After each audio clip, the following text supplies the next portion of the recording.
Some numbers vanish with time, dates fade, names disappear, but one number has survived for nearly 2,000 years, 153. On a Galilean morning, after a night of failure, a group of fishermen pulled a net from the sea. It was full of fish, but John did not simply say, "many." He gave the exact count, 153. Why? This is the gospel that opens with, "In the beginning was the Word." John is not careless with details. He turns water into a sign, bread into revelation, a vine into identity, and a lamb into the meaning of sacrifice. So, why would he end his gospel with a number that seems unexplained? Was it just eyewitness memory, a small historical detail from the shore? Or did John place something deeper inside that number, something his first readers, shaped by Scripture, were meant to recognize? Today, we return to that Galilean morning, to the boat, the fire, the net, and the number that refused to disappear. Most people begin John 21 with the obvious reading. Jesus has risen. The disciples have already seen him behind locked doors. Thomas has already touched his wounds.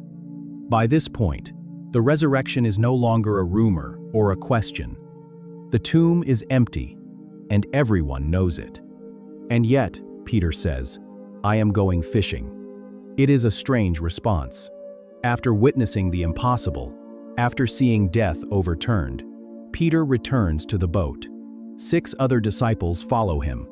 They go back to nets, ropes, water, and the familiar rhythms of the life they knew before Jesus called them. Perhaps they are confused, perhaps they are waiting, perhaps they simply do not know what else to do. So they fish through the night, and they catch nothing. Then, at dawn, a man stands on the shore. They do not recognize him. He calls out, "Children, have you caught anything?" Their answer is short and empty. "No." Then the stranger says, "Cast the net on the right side of the boat, and you will find some." That instruction sounds simple, but it cuts deeper than it first appears. These men are not beginners. They know this lake. They understand its currents, its patterns, its hiding places. They have worked all night with all the skill they possess, and still they have failed. Now an unknown voice tells them to cast the same net only a few feet away into the same water. By experience, it should make no difference. But that is precisely the point. The command is not really about fishing technique. It is about whether they will trust a voice beyond their own expertise.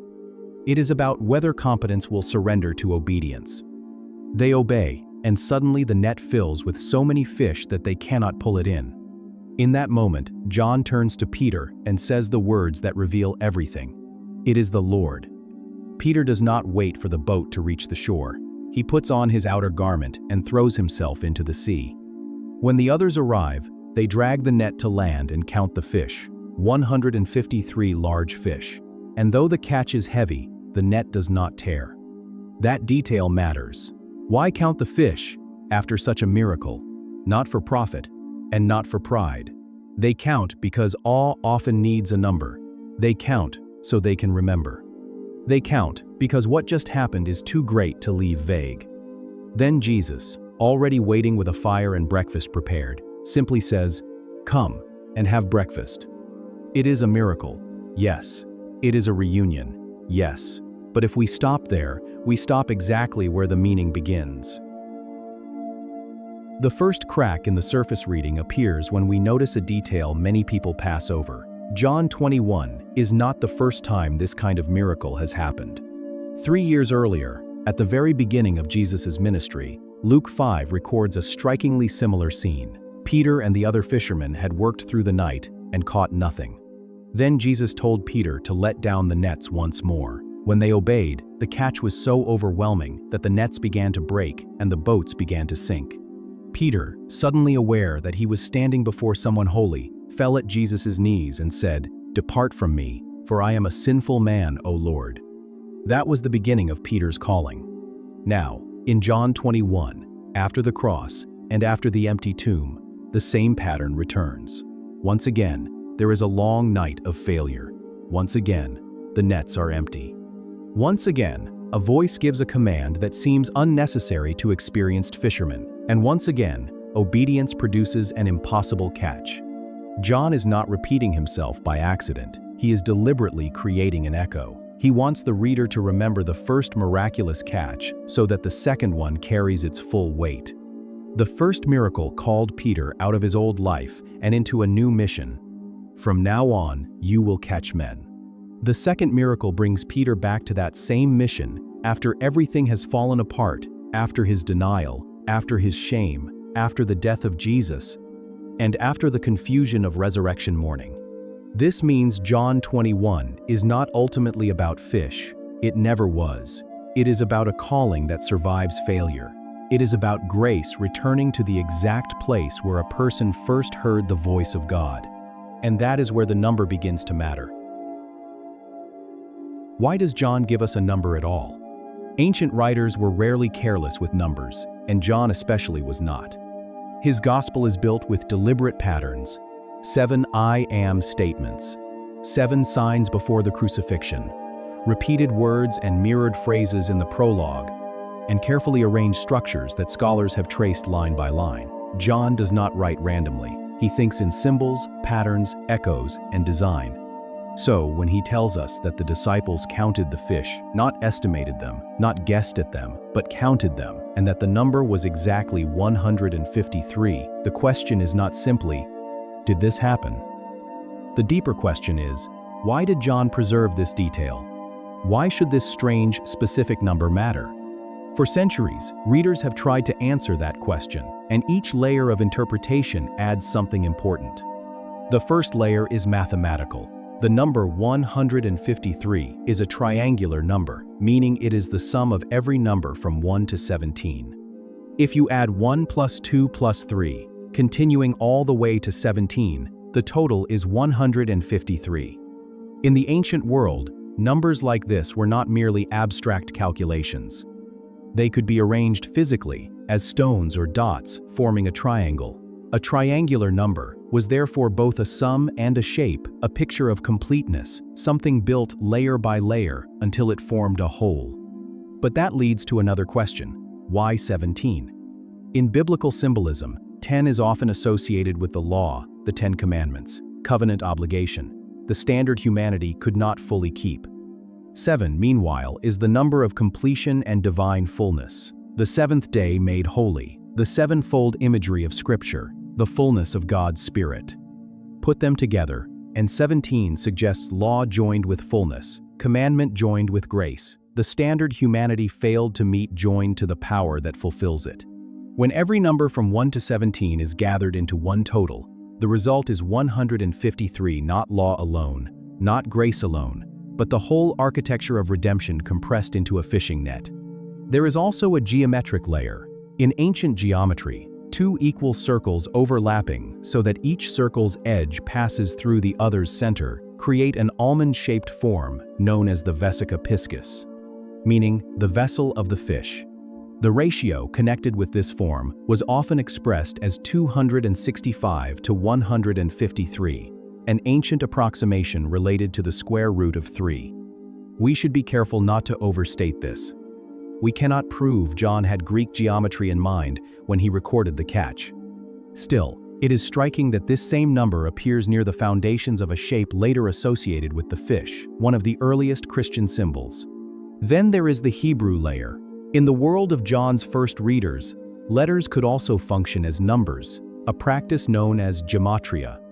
Some scholars have observed that the Hebrew phrase often rendered "children of God," B'nai Elohim, can be calculated to total 153. That matters because John's Gospel opens by declaring that all who receive Christ and believe in his name are given the right to become children of God. Then, the Gospel closes with a net full of 153 fish drawn from the water, unbroken. The beginning and the ending speak to each other. The children promised in the prologue are symbolically gathered in the epilogue. Another layer reaches back to Ezekiel 47. There, the prophet sees a river flowing from the temple, growing deeper as it moves, bringing life wherever it goes. It even transforms the Dead Sea into a place filled with living creatures, with fishermen standing along its shores.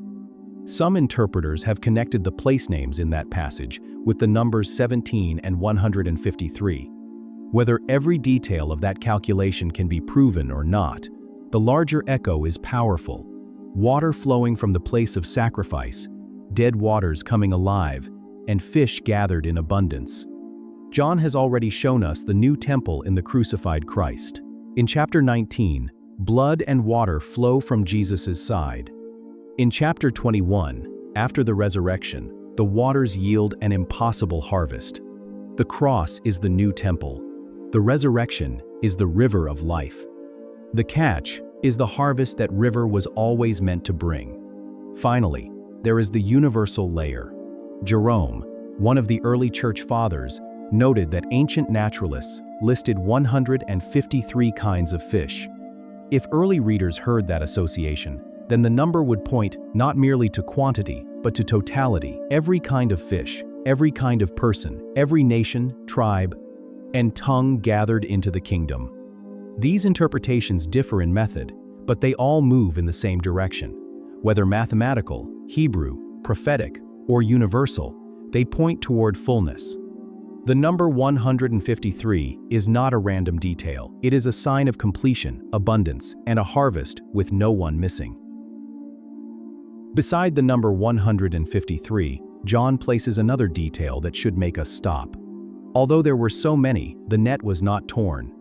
At first, it sounds like a small observation, almost incidental, but if we remember Luke 5, the meaning becomes impossible to miss. In the first miraculous catch, at the beginning of Jesus' ministry, the abundance was so great that the nets began to break and the boats began to sink. The blessing was real, but the vessel could barely survive the weight of it.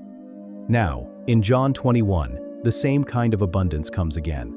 The disciples have fished all night and caught nothing. Jesus gives the word. The net fills beyond natural explanation. But this time, something is different. The net holds. It does not split. That is more than a fishing detail. It is a resurrection detail. Before the cross, the fullness of the kingdom seemed almost too much for the old world to contain.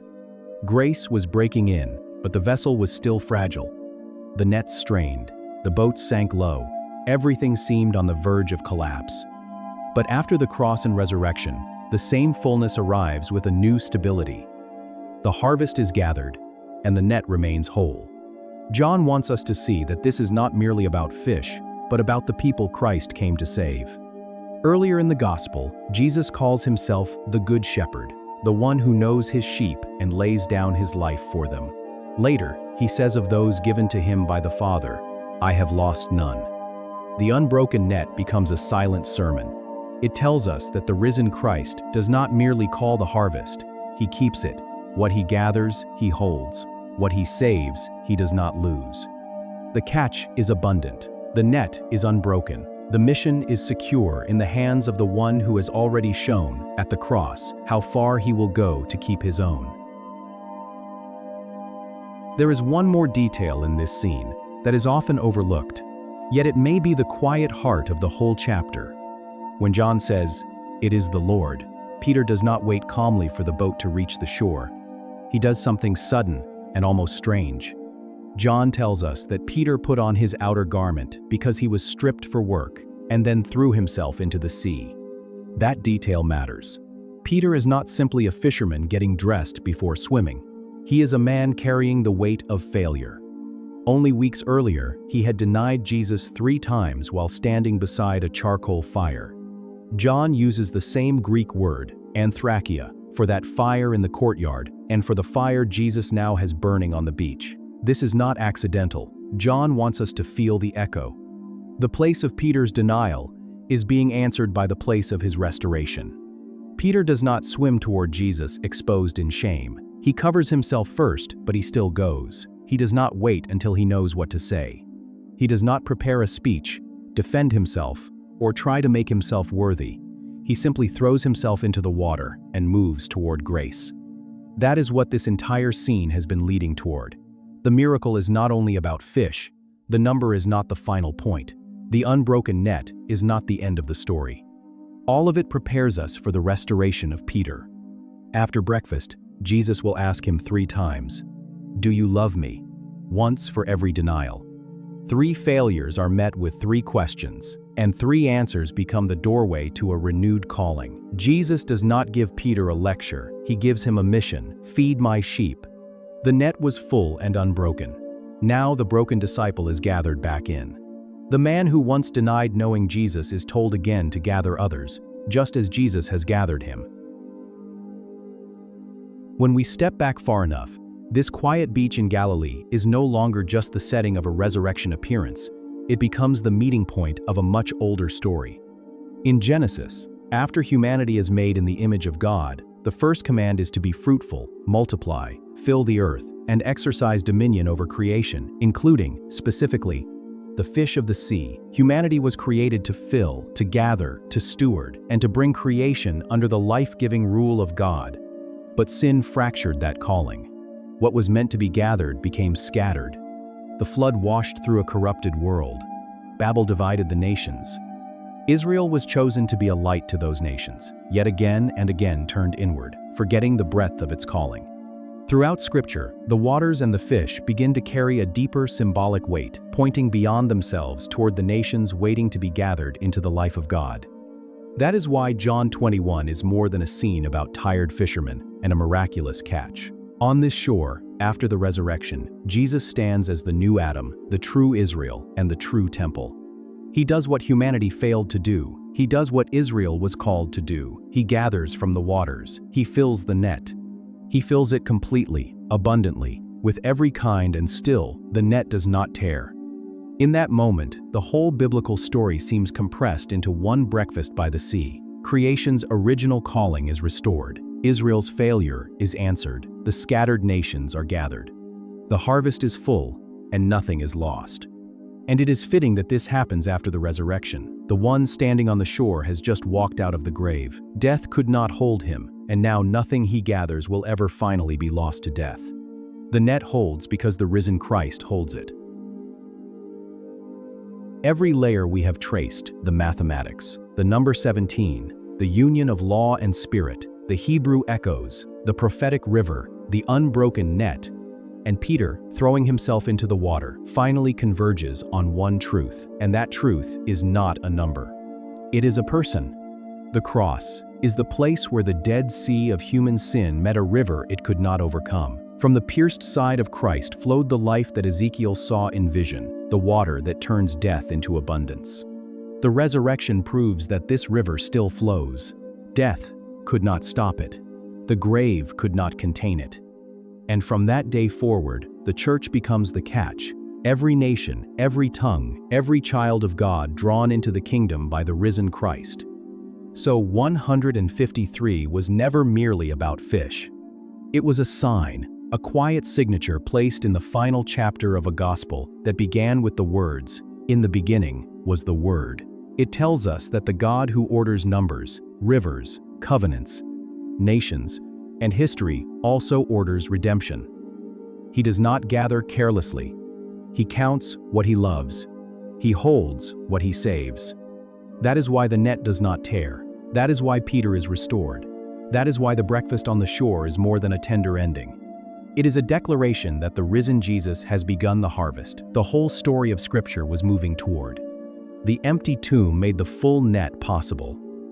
Resurrection always comes before harvest. Maybe you are in your own version of that long night on the water. You have worked, waited, prayed, tried again, and done everything you knew how to do, yet the net still comes up empty. Maybe you know what it feels like to exhaust yourself trying to force something to happen by sheer effort. You keep casting the net in the same place, hoping the next attempt will be different. But what if the answer is not more strength, more hustle, or one more sleepless night? What if what you need is to hear the voice from the shore, the voice you may not recognize at first, telling you to cast the net on the other side? Perhaps it is a prayer you have prayed for years without seeing an answer. Perhaps it is a door that remains closed. Perhaps it is a calling you believe you have ruined beyond repair, your own version of 3 denials beside a fire. But John 21 says that emptiness is not always the end of the story. Sometimes it is the setting for grace. The disciples' failure became the place where Jesus spoke again. Before they saw him clearly, he already knew where the fish were. Before they obeyed, He had already prepared the miracle. Your waiting is not proof that you have been forgotten. It may be the dark hour before the voice says, "Cast it on the other side." And if you are carrying shame instead of confusion, look at Peter. Jesus did not demand that he clean himself up before coming near. He did not begin with accusation. He fed him first. He sat with him first. Then, by a fire that mirrored the place of Peter's failure, he gently asked him to love again and sent him to feed others. Faith often looks like that from the inside. Not certainty, not drama, just tired hands obeying one more word from Jesus. And beneath it all is the promise. What God gathers, He keeps. The net did not tear. You are not a number to be counted and forgotten. You are a child of God, gathered, held, and known by name.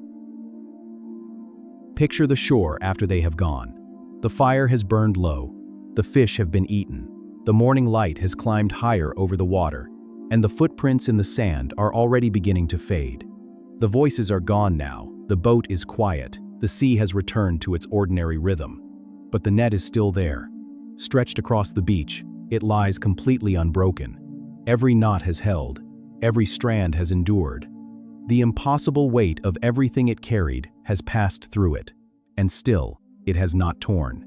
That is the final image this story leaves with us. Not merely the number, not merely the miracle, not even the breakfast by the sea. The net remains as a quiet witness, proof that whatever the Lord chooses to gather, the Lord is fully able to hold. And if He could do that with fish drawn from a Galilean sea at dawn, on the far side of an empty tomb, then He can do it with you. Thank you for staying with this story all the way to the shore. If something in this passage spoke to your waiting, your failure, your calling, or your hope, share it in the comments. Sometimes another person needs the courage to cast the net again, and your words may help them hear the voice from the shore. And if this kind of deep, cinematic journey through Scripture helps you see the Bible with fresh eyes, subscribe to the channel. There is always another number, another verse, another hidden thread waiting for the same kind of light.